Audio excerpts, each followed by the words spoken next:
Sous ses faux airs de petit New York, Montréal est une ville unique et séduisante. L'histoire a su doser le charme du vieux continent et l'effervescence du nouveau monde pour façonner Montréal, lui donnant ce cachet si particulier. Montréal est une ville accueillante, cosmopolite et authentique. Elle est ouverte sur le monde. Montréal est la plus grande ville francophone d'Amérique du Nord et la deuxième au monde en dehors de la France. Montréal est une île de 365 km². Il est très agréable de rejoindre le Vieux-Port en arrivant par la navette fluviale. Arriver par le fleuve permet de pouvoir prendre le temps de découvrir ces gratte-ciels en pleine nature. C'est en partant de la rive sud que l'on peut rejoindre l'île de Montréal par bateau. Ici, l'eau est omniprésente.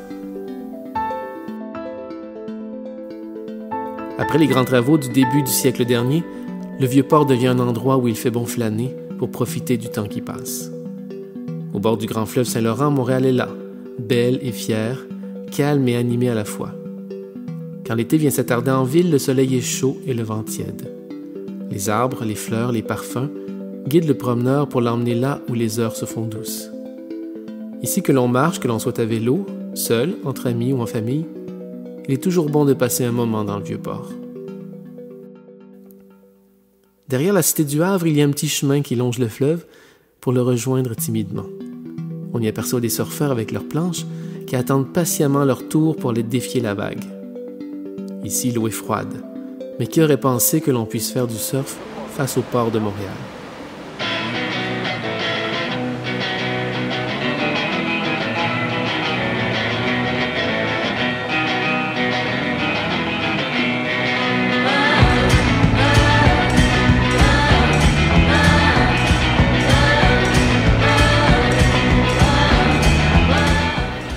La particularité de ce site est qu'ici, pas besoin d'attendre la vague. C'est la vague qui vous attend. C'est une vague permanente due à une fosse creusée durant les travaux de réalisation de l'Exposition universelle de 1967. Les ouvriers manquaient de terre de remblai. Ils ont construit une digue afin de prendre la terre au fond du fleuve. Une fois les travaux terminés, la digue fut détruite, mais le trou resta, ce qui créa la fameuse vague, pour le plus grand bonheur des adeptes de surf.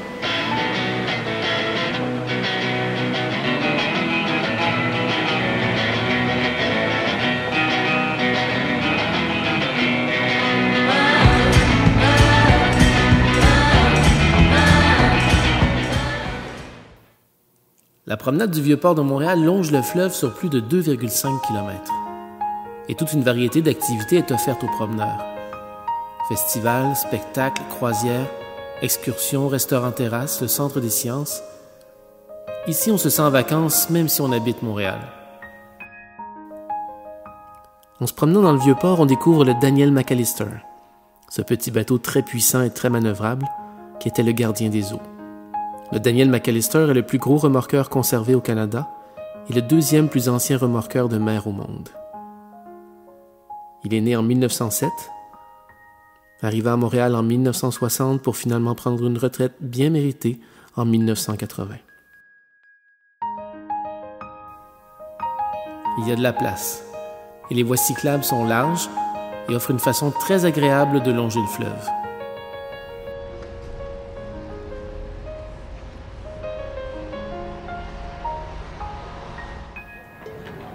Il est bon de découvrir la ville bien assis dans une de ces calèches qui sont tirées nonchalamment par des chevaux qui ne se lassent pas de faire découvrir le quartier historique aux touristes.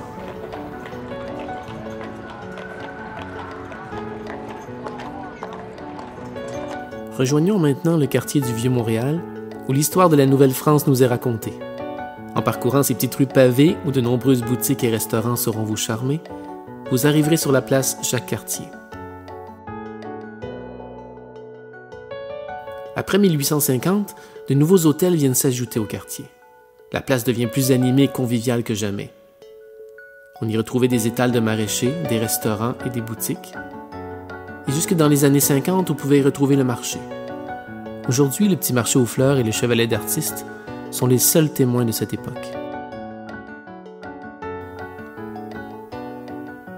Il fait bon flâner sur cette place bien fleurie.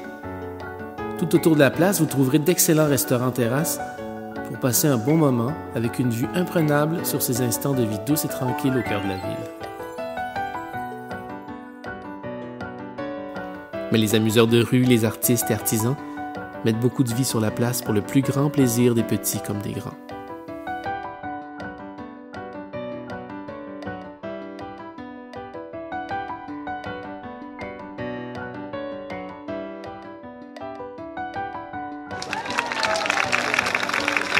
Il y a un petit jardin discret, tout près de la place Jacques-Cartier, qui offre son ombre avec plaisir aux passants.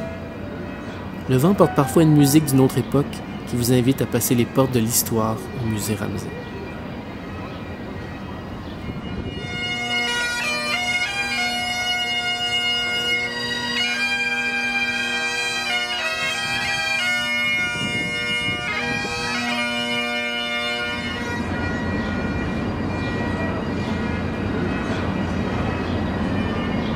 En vous laissant porter par la découverte, vous arriverez à la place d'Armes.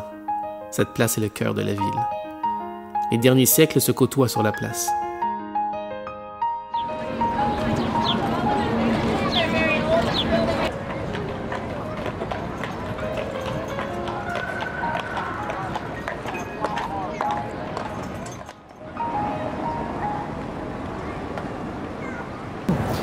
Ce qui est intéressant, c'est de voir les différentes époques sont bien illustrées sur le plan architectural, parce qu'on a évidemment les Sulpiciens qui ont pris la relève là, de l'administration de Montréal. Ils étaient en fait les seigneurs de Montréal. Leur maison mère est encore là, ici, et ils ont fait construire la nouvelle église en 1831, la nouvelle église là, Notre-Dame, basilique Notre-Dame, dans un style néo-gothique.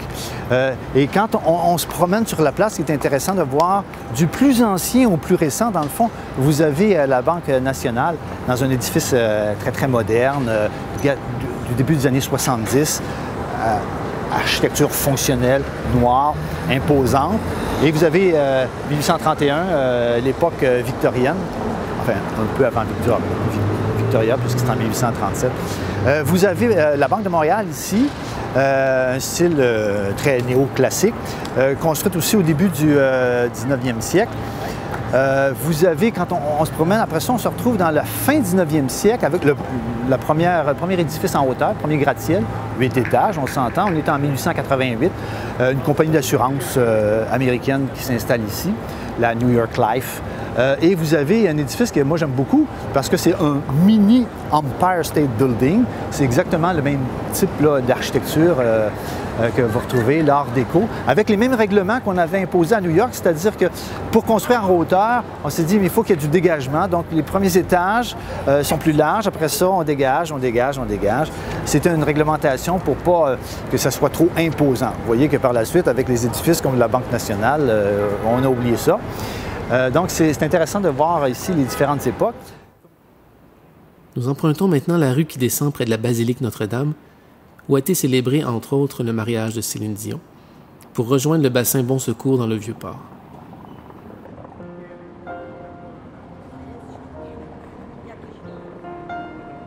La chaleur parfois suffocante des étés montréalais se fait plus douce au bord de l'eau. Montréal est une ville où la nature est omniprésente. Vous n'êtes jamais bien loin d'un espace vert.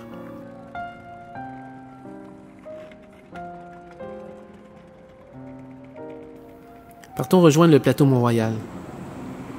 Ce quartier saura vous montrer ce qu'est réellement Montréal. Une population principalement francophone et très diversifiée. Artistes, étudiants, jeunes professionnels et nouvelles familles créent une mosaïque bien vivante et attachante.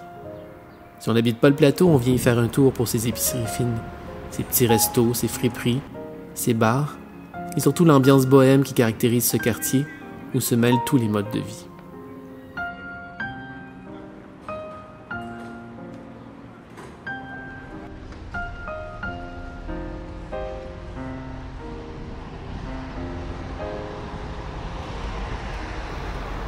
Les rues abritent les maisons typiques du plateau avec leurs escaliers extérieurs. Il fait bon s'y promener pour rejoindre les grandes artères.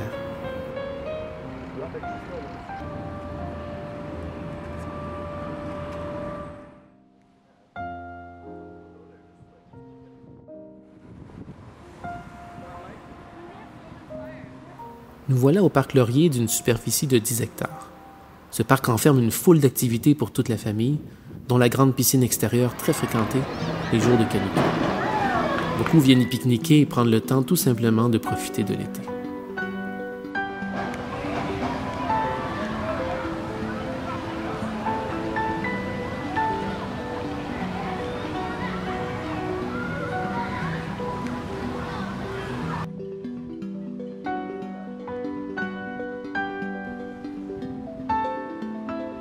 Grâce au vaste réseau de voies cyclables, il est facile de se déplacer à vélo partout dans Montréal.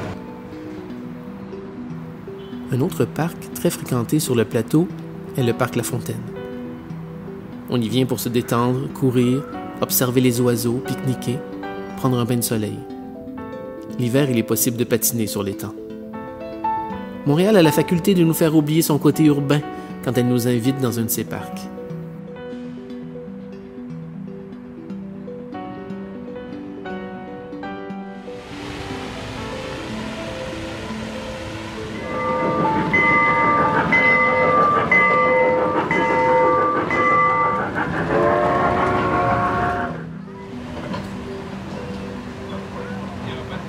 Les gratte-ciels nous semblent loin, comme gardés à l'écart de cette douceur de vivre qui séduit dans chaque quartier.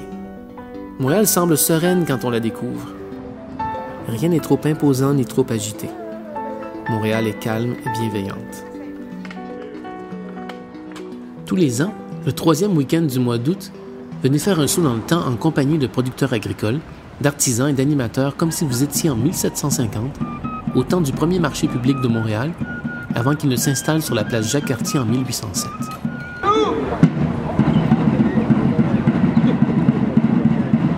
Compagnie du 2e bataillon du régiment de la Sarre! La compagnie du 2e bataillon du régiment de la Sarre est en pleine manœuvre.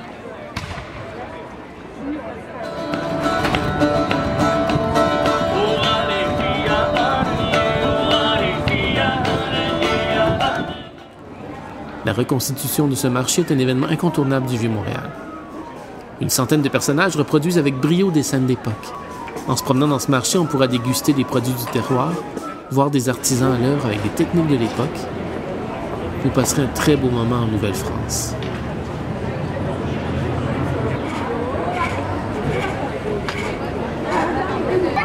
Alors là, on va faire ça au moins 10 à 15 minutes. À pétrir le pain. À cette époque, il y a environ 65 000 personnes en Nouvelle-France. La majorité de la population est née en Nouvelle-France.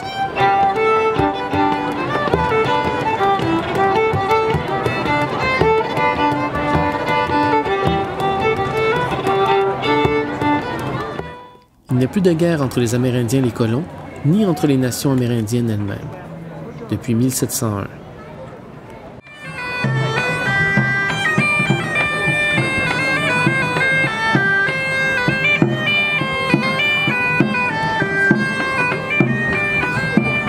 Les villes se développent. Il y a de moins en moins d'agriculture dans les villes. Plusieurs personnes vivent des services offerts à la population, marchands, artisans, aubergistes, etc. Les écoles et les hôpitaux se trouvent aussi dans les villes. Et ce sont les communautés religieuses qui s'occupent de l'éducation, des soins de santé et des gens pauvres ou démunis. Partons découvrir un parc magnifique de 259 hectares. Il s'agit du parc Jean-Drapeau, nommé en l'honneur du maire de l'époque où ces îles furent construites. Pour les rejoindre, il suffit d'enjamber le fleuve par le pont Jacques-Cartier ou encore de prendre la navette fluviale. Montréal a été l'hôte de l'exposition universelle en 1967. Un vaste chantier était entrepris pour pouvoir accueillir l'exposition. Au même moment, le métro de Montréal était en construction et on eut l'idée d'utiliser la terre extraite des tunnels pour faire une île dans le Saint-Laurent. Ce chantier d'envergure laisse aujourd'hui un héritage hors du commun. L'aménagement du parc invite à la promenade et à la détente. On peut y aller en métro, ce qui le rend très accessible.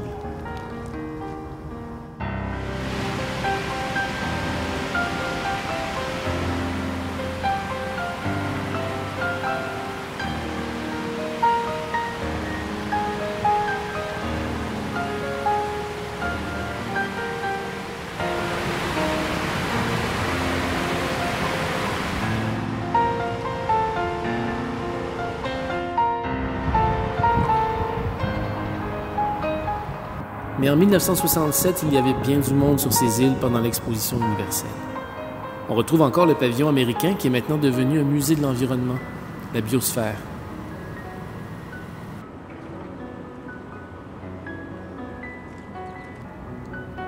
Les années 60 ont permis au monde entier de faire connaissance avec Montréal.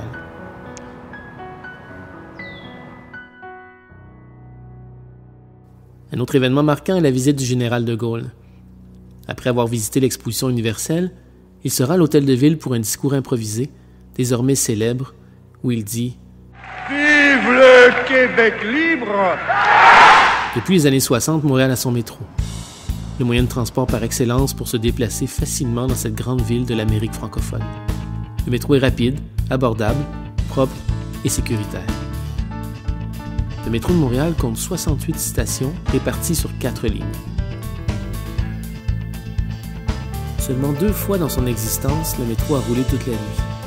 Le 3 mars 1971 en raison de la tempête du siècle et le 31 décembre 1999 pour le passage en l'an 2000.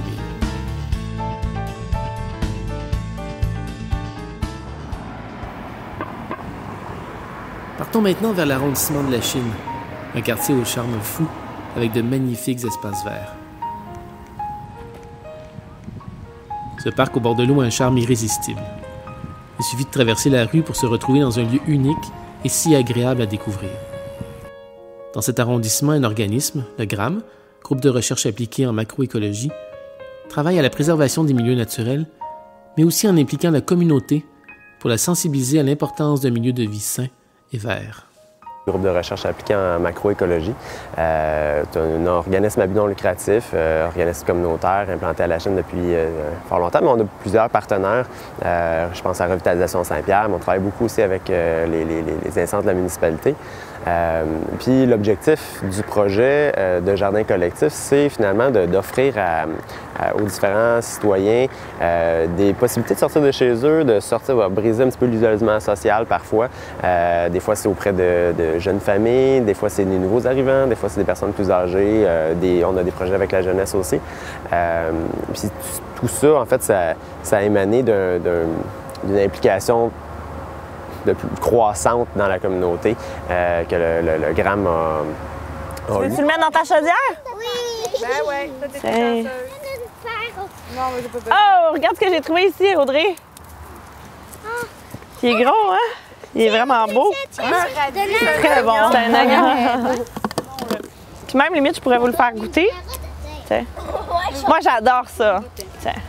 J'adore ça, je trouve que c'est un vrai délice. Parce que... Tiens, tu veux goûter, Audrey? Ouais. Ça, c'est du feuillage de panais. OK.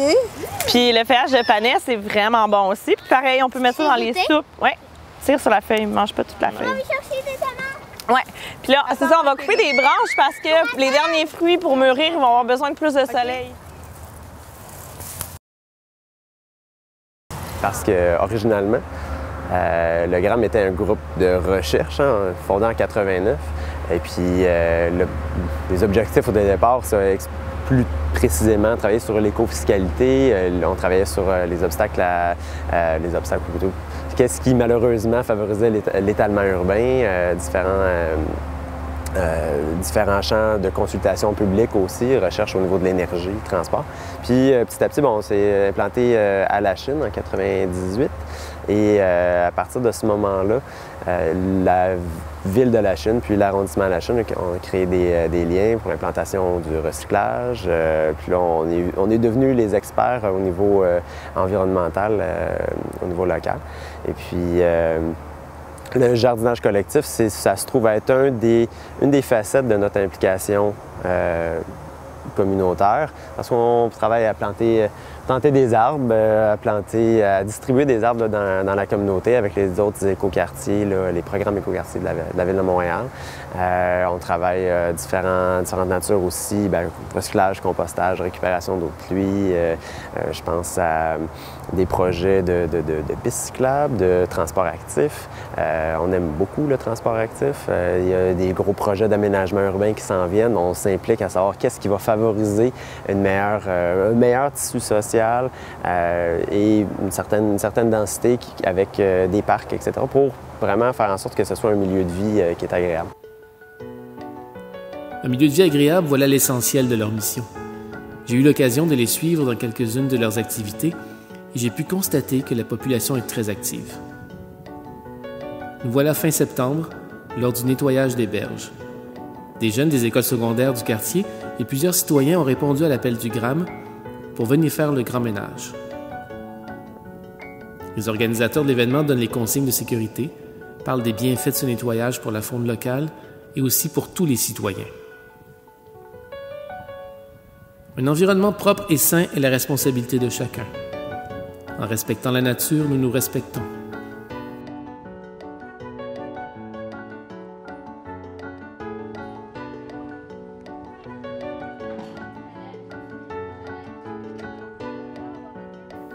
L'automne vient tout doucement poser ses couleurs et sa douceur pour nous accompagner vers l'hiver. Il nous offre encore de magnifiques journées pour profiter de l'extérieur. Après avoir passé 3 heures à nettoyer les berges, il est bon de profiter du parc. Ici, la ville se fait discrète pour laisser toute la place à cette nature. Chacun cherche à prolonger l'été que l'on trouve toujours trop court quand on pense aux rigueurs de l'hiver qui sera bientôt à nos portes. Ici, le temps se fait présent pour permettre à chacun de faire le plein d'instants qui font du bien. Les Montréalais aiment le plein air. Ils n'hésitent jamais à profiter de l'extérieur, peu importe la saison. Et l'automne est une saison pleine de charme avec ses couleurs, son vent parfumé et sa lumière particulière. Les bateaux profitent des derniers week-ends, les vélos se régalent sur des kilomètres de pistes cyclables le long du fleuve.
L'automne, c'est aussi le temps des plats réconfortants et plus caloriques. Allons faire un tour à la banquise pour découvrir la poutine, un plat typique dans un endroit réputé. La banquise, c'est un restaurant très populaire à Montréal qui sert principalement de la poutine. Une poutine, c'est un mets traditionnel québécois qui est originalement basé de 3 ingrédients qui ne changeront pas. Les ingrédients de base, c'est des frites, une sauce à poutine et du fromage en grains. Le fromage en grains, c'est un produit québécois qu'on ne trouve pas nulle part ailleurs. C'est pour ça que la poutine, c'est un produit local. Il y a des gens qui ont essayé de refaire la recette, mais ça ne donnera jamais le même résultat que ce que nous, on peut vendre ici. Ensuite de ça, si on part de la base qui était frites, fromage et sauce, on peut ajouter d'autres ingrédients sur le dessus, qui sont la garniture. Puis nous, c'est notre spécialité là, de créer différentes sortes de poutines.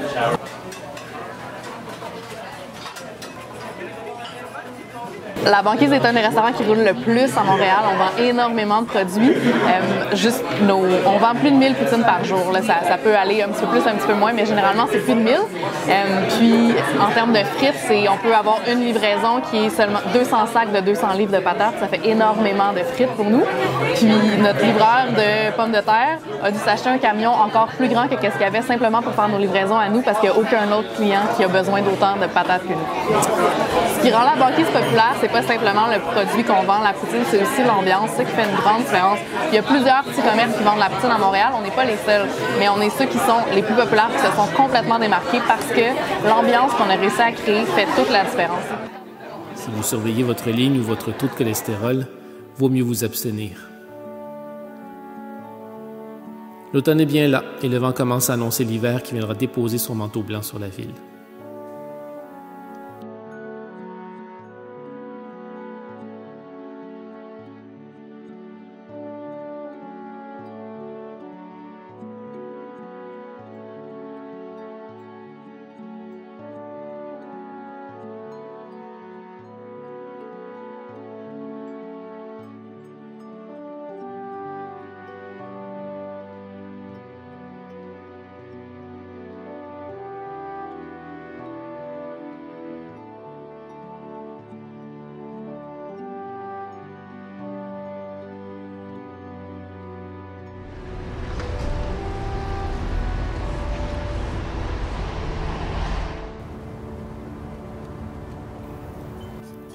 Le Jardin botanique de Montréal est un incontournable avec sa magie des lanternes.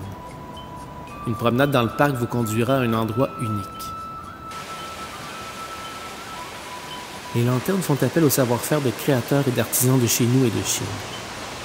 Les lanternes sont dessinées ici même à Montréal pour être une fois terminées réalisées à Shanghai, selon les méthodes traditionnelles.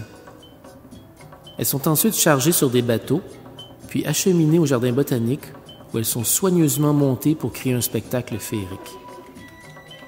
Dès la tombée du jour, la magie opère et laisse l'émerveillement vous guider pour découvrir cette magnifique exposition.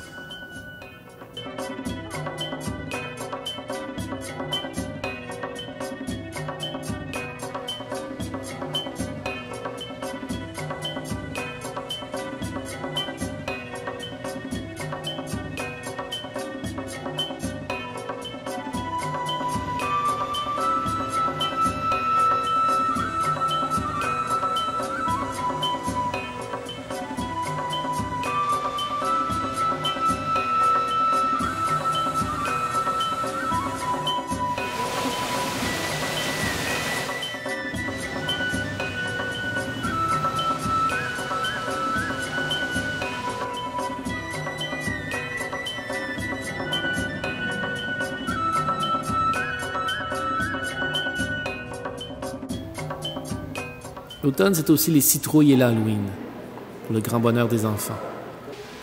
Le Jardin botanique aménage une de ses serres avec des citrouilles décorées par des enfants des écoles primaires de Montréal. Il est amusant de voir à quel point plusieurs débordent de créativité et d'imagination.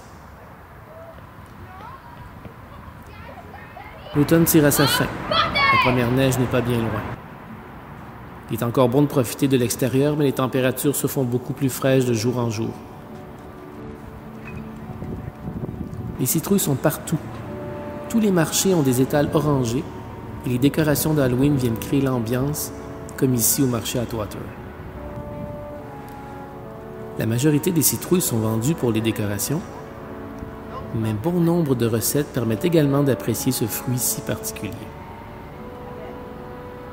Je vous emmène maintenant dans un lieu très particulier et riche en histoire, la Maison Saint-Gabriel. C'est un peu ici que tout a commencé pour peupler Montréal. Il s'agit de la maison de François Lebert. Il est un riche marchand français. La maison sera vendue en 1668. Marguerite Bourgeois s'installe en Nouvelle-France pour enseigner. Elle achète la maison de Lebert parce qu'elle peut cultiver la terre et élever des animaux. Marguerite Bourgeois fonde une communauté religieuse, la Congrégation de Notre-Dame, qu'elle est l'aidée à enseigner. Et grâce à cette ferme, les religieuses pouvaient être autonomes. C'est aussi dans cette maison que seront accueillies les filles du roi. Ici, Louis XIV a pris cette dépense-là à ses frais. C'était vraiment pour encourager la natalité ici, pour qu'éventuellement, il n'y ait plus besoin de financer l'envoi de gens ici. Et ça va marcher assez bien. Ces femmes-là vont avoir en moyenne 7 enfants chacune. Et la plupart vont se marier, donc avoir plusieurs enfants. Et ça va faire très vite doubler la population de la Nouvelle-France. Puis aujourd'hui, il y a beaucoup de gens au Québec, s'ils ont fait des petites recherches généalogiques, qui ont une, voire même plusieurs filles du roi dans leur arbre généalogique. Donc, ça a été un apport assez important pour l'accroissement de la population ici. Et donc, ces filles-là, celles qui ont choisi de venir jusqu'à Montréal, c'est Marguerite Bourgeois qui va les accueillir. Et d'acheter cette maison-là, ça va lui permettre d'avoir un espace pour les héberger, au moins pendant les premières semaines, les premiers mois, le temps qu'elles s'habituent un peu et surtout le temps qu'elles choisissent leur mari. Combien de temps ça peut prendre, vous pensez, choisir son mari? De 5 à 6 mois. En moyenne, 5 mois, disons, pour choisir son mari. Sur quels critères, vous pensez? Quelqu'un qui a une maison, c'est super intéressant parce que, pensez-y, on ne peut pas acheter une maison en arrivant ici, il n'y en a pas. On est dans la forêt presque partout encore. Si on veut une maison, il faut la construire. Il n'y a pas de Renault Dépôt s'acheter des planches. On ne peut pas aller chez Canadian Tire s'acheter des outils. Si on veut construire sa maison, il faut transformer des arbres en maison à la main. Même si la maison est petite, on parle de 2 à 3 ans de travail.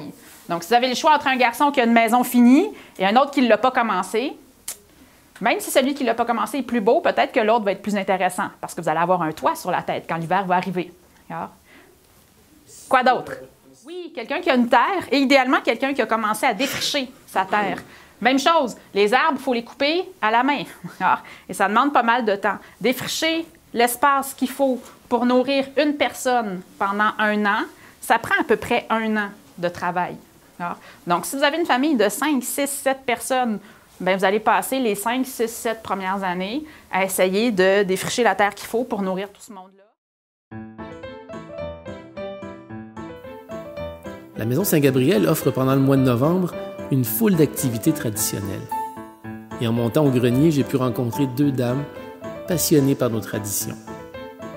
Elles tressaient des ceintures fléchées à la main avec une patience rare et impressionnante.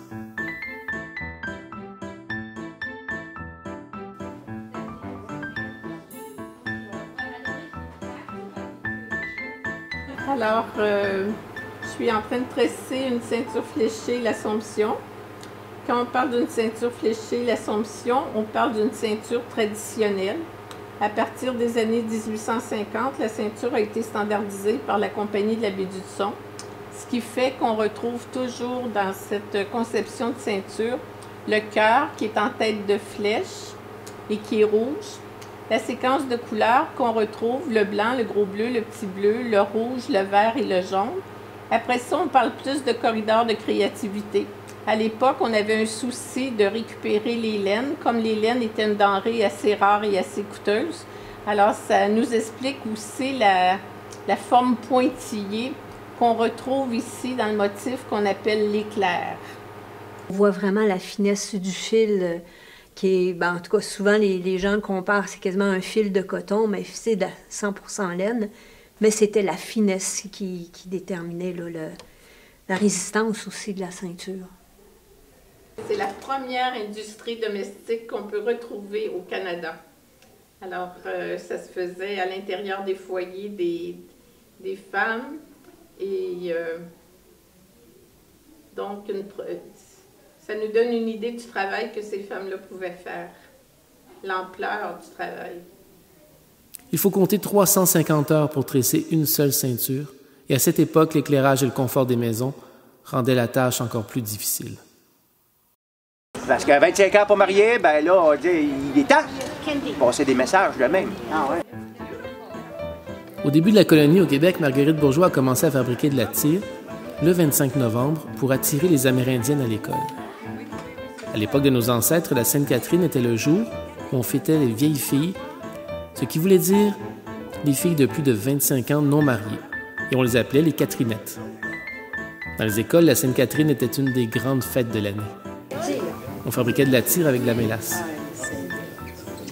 Et à la congrégation, là, toutes les maisons, la congrégation, il y a de la tire sur la table. C'est une tradition. Vous allez avoir fini, vous irez vous reposer. Ah, on n'a pas fini notre journée.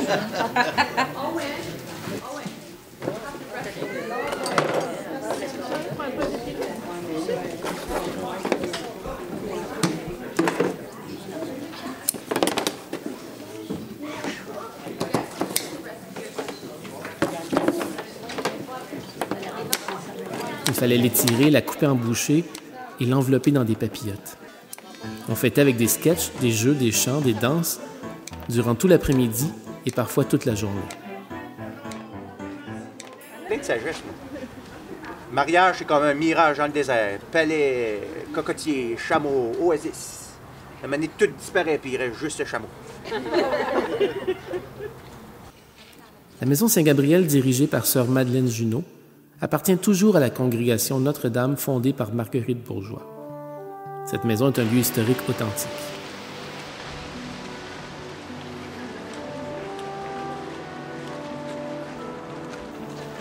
Aujourd'hui, le maire de Montréal, M. Denis Coderre, est attendu pour une conférence de presse sur le cheval canadien. Il faut savoir que le cheval n'existait pas au Québec. Cette année sera fêté le 350e anniversaire du cheval canadien. Pour rien dire, là, mais ils l'ont chiolé tout le long. Je suis amusé à fouiller un petit peu, évidemment, sur le maire. La sergente nous parlait tantôt de 1665. Moi, j'ai retracé un extrait qui vient du livre Dans les relations des Jésuites de 1665, en ancien français. Alors, c'est pas que je parle mal, là, je vais lire exactement comment c'était écrit à l'époque. Alors, le 16e de juillet 1665, arriva le navire du Havre, portant des chevaux, dont le roi a dessein de fournir ce pays. Nos sauvages qui n'en avoient jamais vu, les Admirois, s'estonnant que les orignaux de France, parce que c'est ainsi qu'on les appelait, c'est des orignaux de France, soient si traitables et si souples à toutes les volontés de l'homme.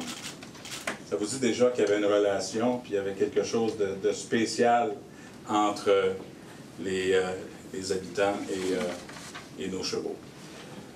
Je serai toujours présent pour saluer et célébrer le patrimoine.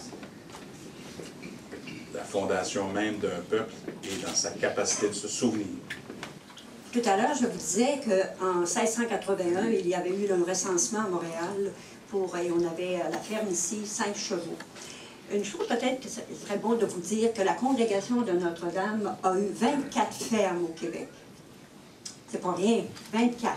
Donc, c'était vraiment pour l'autosuffisance. Et une ferme qui était immense, bien sûr la nôtre, celle de l'île des Sœurs. Il y en avait une près de Villa-Maria. Mais il y en avait une très immense à Saint-Pascal de Kamouraska. C'était l'école normale, l'école agroalimentaire, et ces filles sortaient de cette école, elles devenaient agronomes, elles avaient des postes partout, c'était vraiment à la fine pointe. Alors ces fermes ont été vraiment le support des sœurs de la congrégation. Et la ferme ici, pendant les 250 ans qu'elle a été ferme, les aliments servaient à nourrir les sœurs, bien entendu, de Montréal, mais également les petites filles des écoles de faubourg, les écoles gratuites. Les sœurs donnaient les aliments gratuitement à ces enfants. Je tenais à passer ça parce que ça fait partie de l'histoire des fermes, ça fait partie de notre histoire du Québec. Ça y est, l'hiver s'est installé. La neige est là, accompagnée par un vent du nord très froid. Nous ne savons pas encore que cet hiver sera un des plus froids. Les températures seront très souvent sous les moins 20 degrés Celsius. Mais l'hiver a son charme à Montréal. La ville est prête pour la neige. Le Saint-Laurent froid, comme en témoignent les plaques de glace emportées par les courants. Les Montréalais ont sorti les manteaux et tout ce qui tient bien au chaud. Le décor change, se fait plus dépouillé, avec les arbres que les feuilles ont abandonnés jusqu'au printemps prochain.